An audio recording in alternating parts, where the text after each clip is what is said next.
I'd like to warn you, our subject still has childish ideas of what love is. An example would be what constitutes his ideal date. Eating waffles while watching movies. He would die before ever seeing that dream of his come to fruition.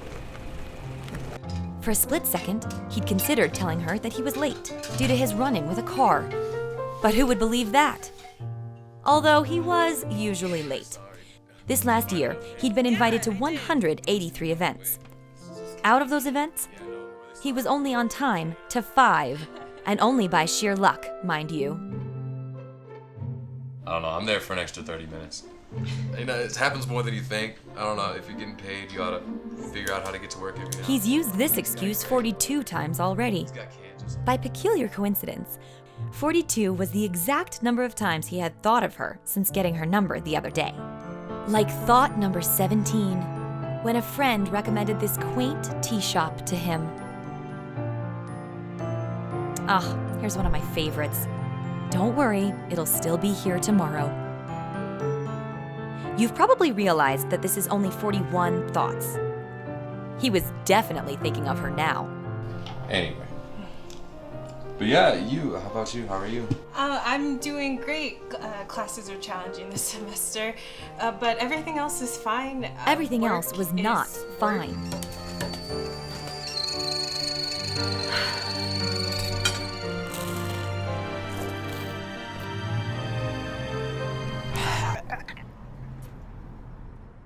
Not even 12 hours earlier, she had been thinking of her long-term boyfriend despite him cheating on her for most of their relationship. It would still annoy her years from now that a man who would willingly perform cunnilingus could be such a fucking asshole. Oh my god. What she said. I suppose we should get back to the date, shouldn't we? Although I'll clarify that this isn't a date per se, as in neither of these two used the phrase, "Would you like to go on a date?" or anything of the type. It's not that big a deal. An award-winning novella. I was trying to write a full book. So he brought that up, did he? What she doesn't know is that he wrote that over 2 years ago. A bout with depression saw to it that he would only write maybe 3 pages of material between then and now. But she certainly had her fair share of skeletons in the closet as well. Let's examine the situation before you think to yourself that either one of them is bad or has ill intentions. You see, everyone is imperfect, even you. But especially these two.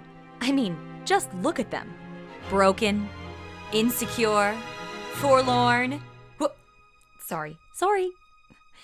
What I mean to say is, in order to arouse interest, we have to seem desirable. Without that initial act, we'd get... I can't stand to look at myself for more than 2 seconds. I've given up on my dreams. And I hate myself. But it is imperative for all of us to discover and embrace these frailties. It takes the average couple approximately 2 months, 8 days, 13 hours, 44 minutes, and 12 seconds to become tender within a relationship. So, I can't stand to look at myself for 2 seconds. Don't worry, I lost sight of my dreams and I hate myself. Oh. Oh my god.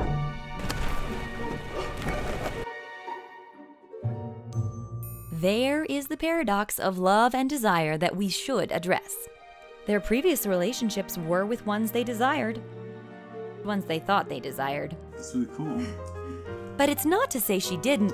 Hold on. I have something to say.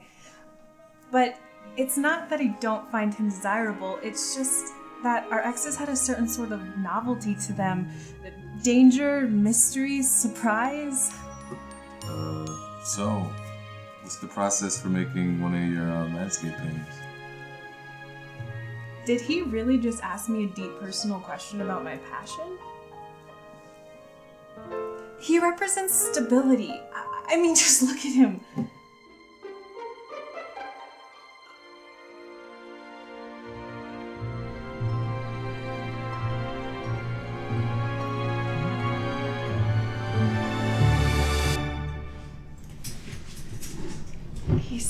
anti-aphrodisiac, isn't he?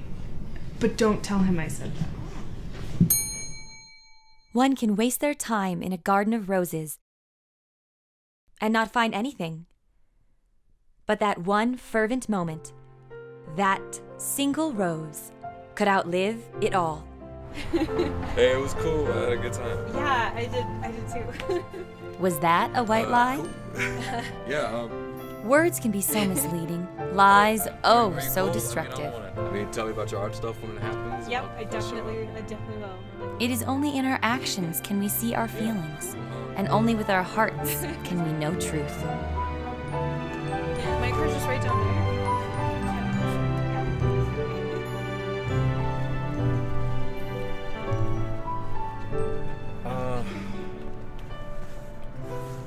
You know, I find that sometimes wanting is more fun than having.